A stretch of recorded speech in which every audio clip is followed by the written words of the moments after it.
a reference librarian at the Worcester branch of the Wayne County Public Library. And today I'm going to be trying something fun, and it is tie-dye sugar cookies. So you're going to need a batch of already made cut-out sugar cookies. And so I made these last night, and they are in fun like Halloween shapes, and they're undecorated. You're also going to need about 2.5 cups of confectioners sugar, also called powdered sugar. We're going to need about 3 tablespoons of milk, and more as needed. I just brought this little jar from home. We need about an equal amount of corn syrup, so we're going to be using about 3 tablespoons of light corn syrup. Now you can use vanilla extract if you want, but you don't have to. We'll only use a little bit, and it's just going to give it a little bit of flavor. I like to because I like the taste. So about a half teaspoon. And then we also need food coloring or food gel in various colors. Now I'm going to talk about how to use the colors in a little moment. And then we also need something to like collect everything. So I've got a cooling rack and a some aluminum foil to catch all of our drips. So let's get started. All right, I've got a medium-sized bowl here. It's about a large cereal bowl.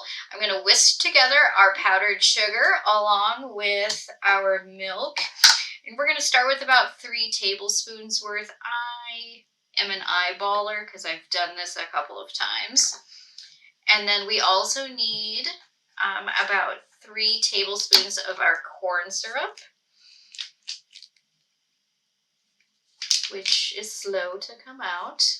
And while we wait for that to come out, we're also going to throw in just a dash, about a half teaspoon of vanilla extract.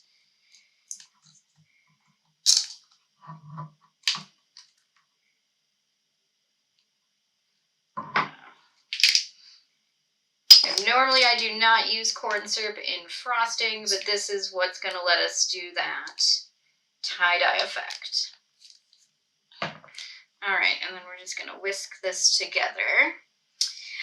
We may need to add a little bit more milk as necessary to make the icing. It needs to drizzle easily off a spoon, but also kind of be on the thick side.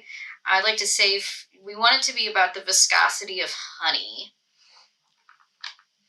And I can already tell I'm going to throw in a little more milk. Do it at like a half tablespoon at a time.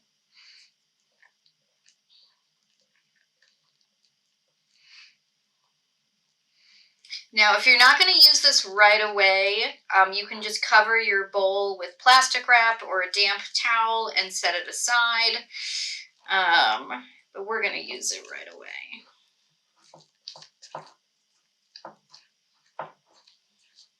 Now, if you ever put too much liquid in and it's too liquidy, remember we want about the viscosity of honey, you can always just add a little bit more powdered sugar.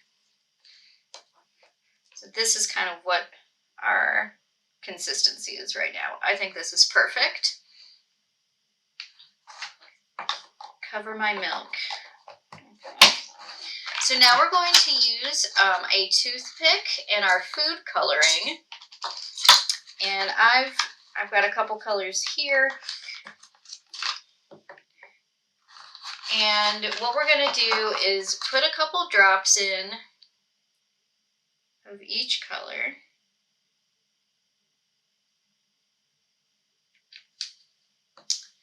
And then you're just going to use your toothpick to kind of, blue must be out.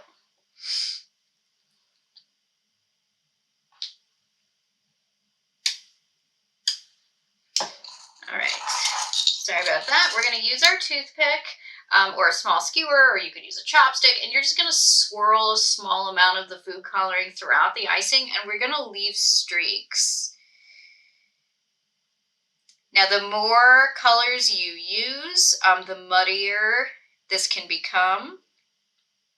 And so, you don't want to overmix. We definitely want these streaks to be here, or the cookies will not have the tie-dye effect.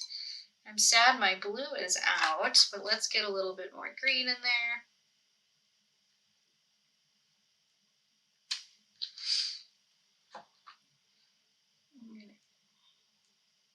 And some pretty swirls. There is no right or wrong answer to this. If you think it looks good, then it looks good. All right, I'm gonna set my toothpick aside. And now what I'm gonna do is I'm gonna take one of my cookies and working one at a time, we're gonna carefully dip a cookie face down into the glaze. Warning, you will get icing all over your fingers. But look at this. So you get this cool tie-dye effect. We're going to transfer this to our cooling rack I have sitting next to me. And again, I've got some aluminum foil under my cooling rack to catch any extra drips that might come off. And, it's fine if it drips a little. And we're just going to set it aside and we're going to keep going. A frog, so perfect for our green. And again, dip, kind of let it drip off.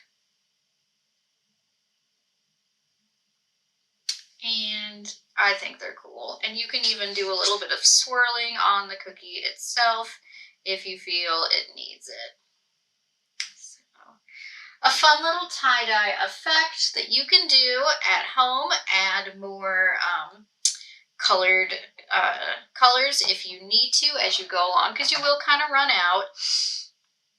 And yeah, you're just going to keep going until your cookie batch is done. So thank you so much. Don't they look beautiful? Thanks for joining me. They're really easy, as you saw. These cookies will keep in an airtight container at room temperature for up to a week.